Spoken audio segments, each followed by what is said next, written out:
Bismillahirrahmanirrahim. Assalamualaikum warahmatullahi wabarakatuh. Salam sejahtera tuan-tuan dan puan-puan yang saya kasih sekalian. InsyaAllah pagi ini saya akan membincangkan satu topik, iaitu bagaimana mengatasi kebimbangan dalam menghadapi COVID-19. Dan saya percaya kita sekarang berdepan dengan suasana ataupun situasi di Malaysia dan juga seluruh dunia yang mana kita berdepan dengan, kita kata, bagaimana yang dimaksudkan dengan COVID-19. Dan saya percaya tuan-tuan dan puan semua sudah pun memahami dan juga sudah pun mengetahui apakah COVID-19 itu. Tapi hari ini saya nak fokus kepada tajuknya ialah bagaimana kita kata nak mengatasi kebimbangan itu. Saya percaya sekarang ni kita semua ada rasa bimbang. Bimbang dari segi apa tu? Bila bimbang ni dia melibatkan soal, iaitu yang pertama sekali ialah dari segi mental. Bimbang kita dan emosi kita. Dan kebimbangan biasanya dia berkait rapat dengan soal apa? Macam contoh misalnya sekarang kita bimbang takut penyakit ni penyakit yang kita kata yang ditakuti. Sangat-sangat ditakuti oleh semua manusia di seluruh dunia. Tidak dinafikanlah. Dan siapa-siapa saja. Walaupun kita percaya, kalau kita orang Islam misalnya, kita percaya ini semua ialah ujian Allah. Allah bagi ujian kepada kita, dan dulu-dulu pun banyak Allah bagi berbagai penyakit kepada kita kata makhluk-makhluk yang terdahululah. Tapi ini COVID-19 ni zaman sekarang ni kita hadapi, dan kebimbangan ini, okey, apakah kebimbangan yang saya nak fokus kat sini tuan-tuan Kita kebimbangan itu biasa sebenarnya. Semua orang ada kebimbangan. Mungkin kalau tak kena COVID pun kita bimbang juga berbagai-bagai kebimbangan lah. Contoh misalnya kebimbangan dari segi misalnya mungkin kita rasa takut kena penyakit, takut misalnya hilang kerja. Macam COVID sekarang ni ramai yang kata takut, yang pertama takut penyakit ni berjangkit. Sebab tu kita ada SOP dia, kita ada peraturan-peraturan yang dibuat oleh pihak kerajaan, dan kita sendirilah yang dipanggil, iaitu disiplin kendiri dipanggil. Mana-mana kita mendisiplinkan diri kita. Jadi dari segi kebimbangan tu maknanya kita rasa bimbang apa tu? Yang pertama, takut penyakit ni. Sebab penyakit ni kalau kena kita seorang tak apa, tapi dia akan melibatkan seluruh ahli keluarga kita. Dan seluruh, mungkin kalau satu pejabat lah kena, kata orang tu berjumpa dengan doktor dan semua kena cek dan sebagainya. Jadi ini semua kebimbangan yang pertama. Dan sampai sekarang penyakit ni tidak dapat dijumpai ubat dia. Itu bimbang kita tu. Jadi takut. Memang sekarang ni boleh katakan dari segi mental. Yang kedua dari segi emosi. Kebimbangan dari segi emosi tuan-puan Semua orang rasa bimbang, rasa misalnya kata hidup pun kata hala tuju tak ke mana dan sebagainya. Dan yang ketiga, sebab apa? Bimbang ni berlaku kenapa? Psikologi manusia ialah manusia suka kepada, iaitu kebebasan Manusia suka kepada kebebasan. Jadi kalau sebelum COVID-19 ni, sebelum PKPB atau PKPP kita bebas bergerak. Nak pergi mana pun boleh. Nak pergi misalnya kata orang tu ke masjid boleh, nak pergi surau boleh, kita nak pergi ke kata orang tu pasar-pasar boleh, nak makan boleh, nak pergi sana semua boleh. Tiba-tiba sekarang ni kita banyak halangan-halangan, terhad tak boleh. Jadi dari segi psikologi manusia ni memang suka kebebasan. Dia suka bergerak sana, bergerak sini dan sebagainya. Tetapi bila dah tak ada macam ni, manusia akan rasa terkongkong, dan di sinilah akan timbulnya kebimbangan tuan-tuan Jadi bimbang tu. Lagi satu lah, bimbang apa tu? Bimbang takut tak ada, kata orang tu, duit. Hari ni pun ramai orang bimbang duit tak ada. Duit simpanan pun mungkin dah kurang Tadi bimbang kena buang kerja. Tak ada kerja Jadi kebimbangan ini semua akan menghantui seseorang, yang mana kita kata ini yang menyebabkan kita semua akan mengalami satu, kita kata, simptom ataupun tanda-tanda kita dalam keadaan yang tidak selesa. Dan dia akan memberi kesan banyak tu kepada diri kita sendiri, kepada keluarga kita, kepada anak-anak kita, kepada dunia pekerjaan kita, kepada ekonomi, dan berbagai-bagai lagi dari segi sosial yang kita hadapi lah tuan-tuan Jadi ini semua kita kata kebimbangan. Bimbang ni biasa tuan-tuan tapi bimbang bila COVID ni, dia lagi-lagi beri kata orang tu kesan. Baik, bagaimana kita nak mengatasi kebimbangan ni? Saya dah beritahu tadi, kebimbangan dari segi emosi, dari segi mental, dari segi psikologi, dari segi fizikal dan sebagainya. Jadi kita nak mengatasi bimbang ni, tips yang pertama saya nak bagi ialah kita naklah kata orang tu menggunakan iaitu kita kata mental kita ni jangan terlalu berfikir sangat soal kita kata COVID ni. Yang penting kita ada disiplin kendiri. Sebab kalau kita fikir sangat dan kita terlalu banyak sangat berfikir, iaitu secara kita kata irrational. Dalam berfikir ada dua, satu rasional, satu irrational, positif, negatif. Kalau banyak fikir negatif sangat, maka kita memang rasa bimbang lah. Hati kita rasa susah, tidur malam tak boleh, nak pergi sana tak boleh, nak pergi sini tak boleh, semua tak boleh. Sebab kita manusia ialah manusia yang bersosial. Tapi bila tak bersosial ni, kita rasa macam terkongkong dan itu akan efek kita punya iaitu mental dan psikologi kita. Jadi untuk mengatasi kebimbangan yang pertama, kita jangan banyak sangat fikir dari segi negatif tentang COVID-19. COVID-19 ni sebenarnya tuan-puan kita kata kalau dulu-dulu pun ada banyak penyakit-penyakit yang lagi bahaya sebenarnya. Contoh misalnya taun dan denggi, berbagai-bagai penyakit lagi. Jadi COVID ni juga begitu jugalah, cuma kita belum ada ubat lagi. InsyaAllah tuan-puan kalau kita misalnya yang kedua untuk hilang kebimbangan ialah bagaimana hubungan kita dengan Allah. Sebab penyakit ni semua Allah bagi sebenarnya tuan-puan kita kena percaya tu, penyakit ni semua Allah bagi. Jadi kebimbangan kita dengan Allah iaitu kita lebih kepada tu beribadah kuat lagi. Sebenarnya COVID-19 ni ada hikmah dia, banyak hikmah dia, walaupun orang kata ada musibah dia tuan-puan tapi banyak hikmah dia sebenarnya. Kalau COVID-19 ni, contoh apa dia tuan-puan, COVID-19 ni juga menyebabkan kita kata orang tu mungkin dalam keluarga ayah mungkin dulu tak pernah jadi imam, hari ni dah jadi imam dah, nampak tu, solat 5 waktu, banyak tu tuan-puan jadi imam. Dan mungkin kata orang tu dalam keluarga tu dah boleh lah kita misalnya bermesra-mesra dengan isteri kita. Kalau dulu masa mungkin dengan isteri tak ada tapi sekarang ni mungkin dengan isteri kita ada masa, sebab work from home, kerja daripada rumah.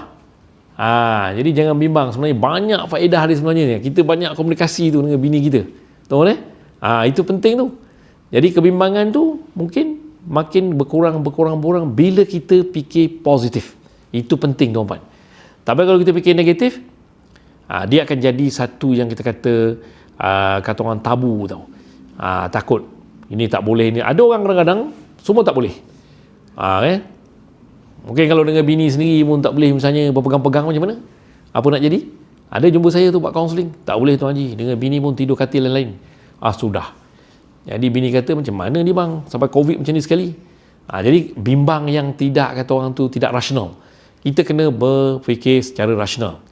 Dengan isteri kita, dengan anak kita. Yang penting kita ada, kita kata disiplin kendiri tadi. Itu mana? Jadi kita dengan isteri, hikmah dia mungkin lebih banyak kita berkomunikasi, lebih banyak kita memahami, lebih banyak lagi kita menyelami siapa isteri kita. Isteri sama juga, lebih mengenal suami. Mungkin lama ni suami kita tak berkenal sangat, dah duduk serumah ni lama, masa 24 jam, kita kenal lagi siapa suami kita. Nampak tu tuan-tuan jadi jangan pula kita bila dah duduk lama ni, kita pula bergaduh pula suami isteri. Hari-hari nak bergaduh benda kecil-kecil je, pasal makan, lepas tu pasal siapa nak beli beras, siapa nak beli susu, siapa nak beli lamping. Satu lagi tuan-tuan bimbang apa tu, apa masa ni anak-anak semua kat rumah. Nampak tu tuan-tuan anak kat rumah, budak-budak tahu je lah nak makan ni kerjanya, betul mama pagi nak makan, pukul 10 nak makan, pukul tengah hari nak makan, petang nak makan. Jadi ini juga jangan bimbang, relax je. Memang dah perangai budak-budak dia suka makan, dan kita bagi makan mana yang kita kata kemampuan kita, tuan-tuan. Dan mungkin masa ni lah ibu bapa boleh, misalnya ibu tu sama sekali boleh suap kepada anak-anak ni, dan suap sekali suami kita, apa salahnya? Orang tua tu apa salah? Walaupun gigi depan dah tak ada, suap tak apa tuan-tuan. Itu menandakan apa tu? Kasih sayang, untuk mengurangkan kebimbangan. Hidup ni jangan serius sangat tuan-tuan.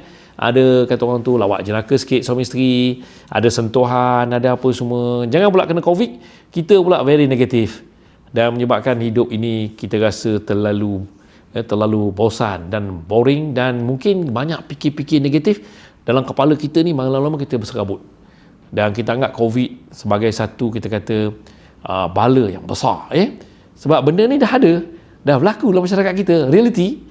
Jadi kita nak kena kata orang tu berfikir positif. COVID kita kena tempuh dan kita kena lalui, tuan-tuan. Jadi kebimbangan tadi kita cuba atasi. Satu saya nak pesan, dalam masa COVID ni jangan kita banyak bersendirian, jangan.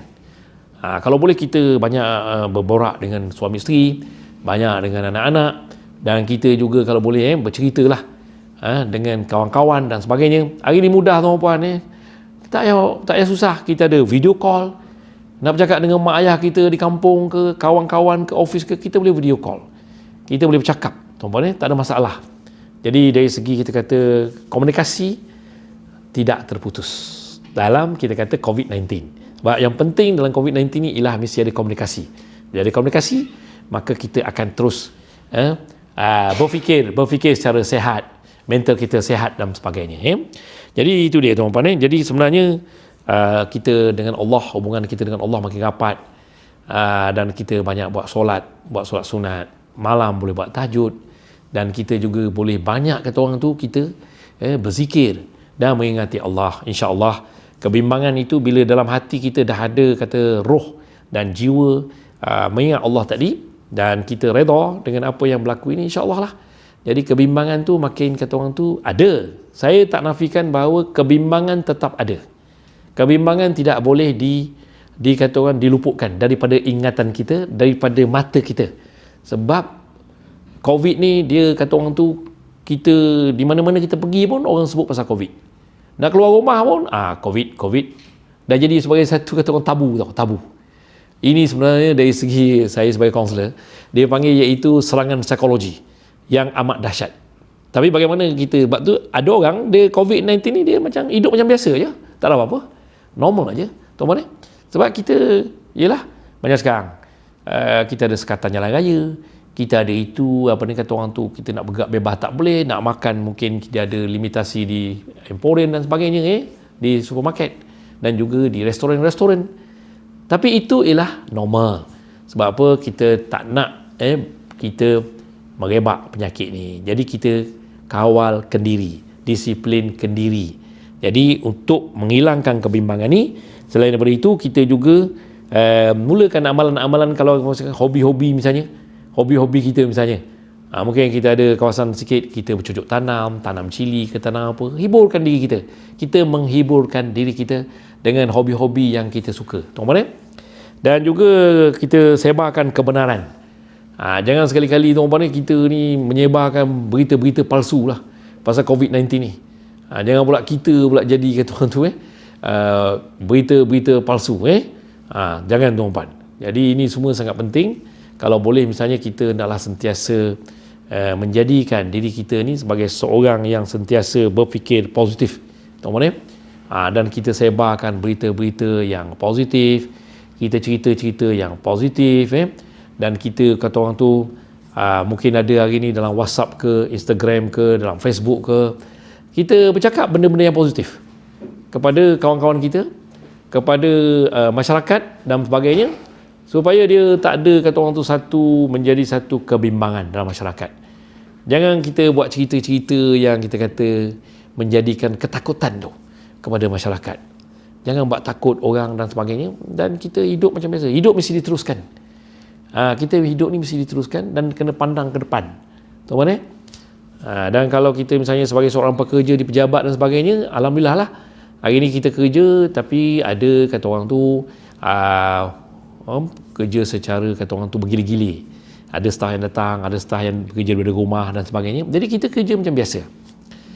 Sebab dari segi kita kata untuk stop semua ni tak boleh, sebab dia akan melibatkan dari segi ekonomi, dari segi pendapatan pada individu itu sendiri dan kepada masyarakat. Sebab saya dah kaitkan tadi awal-awal, kalau misalnya dia melibatkan soal ekonomi, soal kewangan, kebimbangan tu lagi tinggi sebenarnya, tuan-tuan.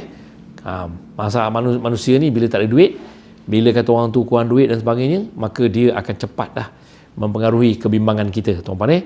Jadi kalau boleh kita maknanya macam biasa, kerja macam biasa. Cuma kita yang sekarang ni yang penting ialah kita kena jaga diri kita. Kita kena jaga diri kita, iaitu dari segi penjarakan sosial, dari segi misalnya aktiviti-aktiviti kita dan sebagainya, dan kita disiplinkan diri itu untuk menghilangkan kita punya kebimbangan. Sebab kebimbangan boleh datang pada kita apabila kita dah mula misalnya kata tidak menjaga disiplinkan diri, dan juga kita akan rasa sesuatu, tuan-tuan, yang menjadikan diri kita tidak begitu kata orang tu bersemangat lah untuk hidup. Kena ada semangat untuk hidup ni tuan-tuan. Kena kata orang, dia ada self talk. Kita kena bercakap dalam diri kita. Bisikan kolbu, membisik kepada kita. Kalau kita orang Islam, kita bisik, mungkin kita cakap misalnya, ya Allah, selamatkan aku, keluarga aku daripada COVID-19 ni, dan suruh rakyat Malaysia, contoh kita doa, tak salah. Itu dipanggil the self talk. Kita tak cakap, kita hanya cakap dalam hati. Mungkin lepas solat doa, lepas tu cakap sorang-sorang dan sebagainya. Dan juga self talk ni juga banyakkannya kalau boleh ialah self talk yang positif. Kalau boleh kita self talk yang positif, maknanya kita bercakap dalam diri itu yang positif. Dan jangan kita cakap yang negatif, sebab bila positif dia mengurangkan kebimbangan. Tapi kalau kita cakap banyak negatif, dia akan banyak pergi kepada kebimbangan. Sebab apa? Kita banyak, kata orang tu, bercakap yang negatif ni menyebabkan kita selalu, fikiran kita ni selalu banyak perkara-perkara yang kata orang tu negatif. Contoh misalnya mungkin kita fikir, ni kalau kena macam mana, macam mana. Saya banyak buat kes juga orang kena COVID ni, tuan-tuan, di klinik saya. Dah baik COVID, datang buat kaunseling. Dan kebanyakan bila saya tanya, bila kena COVID apa sebenarnya, apa sebenarnya yang mengganggu ni. Dia kata yang pertama sekali yang dibimbang ialah takut berjangkit kepada anak-anak dia. Saya tak apalah Tuan Haji, orang tua kalau kena COVID ni benda, tapi masa cucuk hidung tu Tuhan yang tahu Tuan Haji. Cucuk hidung satu lagi masa cucuk dalam kongkong. Ya Allah, bayangkanlah kalau anak saya umur 4 tahun 3 tahun kena macam mana Tuan Haji. Tu yang saya bimbang tu saya bimbang tu. Bimbang sebab boleh katakan semua ayah ibu sayang pada anak-anak. Dia tak nak anak-anak dia sakit. Tuan-tuan, jadi kebimbangan itu sebenarnya boleh kita atasi dengan cara iaitu kita hendaklah sentiasa melihat kepada perkara-perkara yang positif. Sebab tu tuan-tuan, kalau kita mungkin mangsa COVID dan sebagainya, maka hendaklah melalui selain daripada perubatan medical, tuan-tuan saya sarankan juga supaya jumpa kaunselor untuk buat sesi kaunseling supaya membina semangat balik, membina jati diri, motivasi diri dalam hidup supaya kita boleh terus bersemangat untuk hidup. Dan kita nak berdepan dengan kata orang tu anak-anak kita, rumah tangga kita, dengan rakan-rakan kita, dan kepada kawan-kawan di luar sana, jangan pula kita menimbulkan kebimbangan dan juga rasa stres kepada kawan-kawan yang kena COVID. Jangan pula dia kena COVID, kita pun cakap ni jangan dekat dengan dia dulu COVID. Jangan dekat, seolah-olah macam kena COVID ni macam satu kita kata yang menakutkan sangat, menyebabkan bila dah baik pun kita tak mau dekat dengan kawan kita tu. Ada juga tu yang jumpa saya buat kaunseling, dia kata apa, bila keluar je pergi pejabat semua orang tak nak salam dengan dia. Kita jangan buat macam tu. Sebenarnya itu memberi kesan dari segi emosi dan psikologi dan menimbulkan kebimbangan kepada kawan kita tu. Jadi kalau boleh dia dah sihat dah apa, alhamdulillah lah, di Malaysia insya-Allah lah ramai yang kena COVID dan pulih seperti sedia kala. Kadar kematian pun tak tinggi teman-teman kalau bandingkan dengan negara lain di Malaysia insya-Allah. Sebab kita sebenarnya saya percaya dari segi perubatan, dari segi kita kata medicalnya bagus, dan juga rakyat Malaysia ni kena berfikir positif untuk terus kata orang tu menghilangkan kebimbangan ini. Dan kebimbangan sebenarnya dia akan hilang kata orang tu secara perlahan dan dia tak akan hilang terus. Saya nak beritahu ni, saya nak ulang, kebimbangan dia tidak akan hilang terus. Sebab apa? Kebimbangan ni akan datang. Sebab tu kadang-kadang kita kenapa disuruh misalnya ada SOP dan sebagainya supaya untuk kita berhati-hati. Teman-teman memanglah kita mungkin kita rasa kita tak kena penyakit itu dan sebagainya, tapi tak salah untuk kita berhati-hati dan menjaga kata orang tu disiplin diri, kesihatan diri kita dan keluarga kita dan juga masyarakat keseluruhannya. Itu sangat penting. Teman-teman.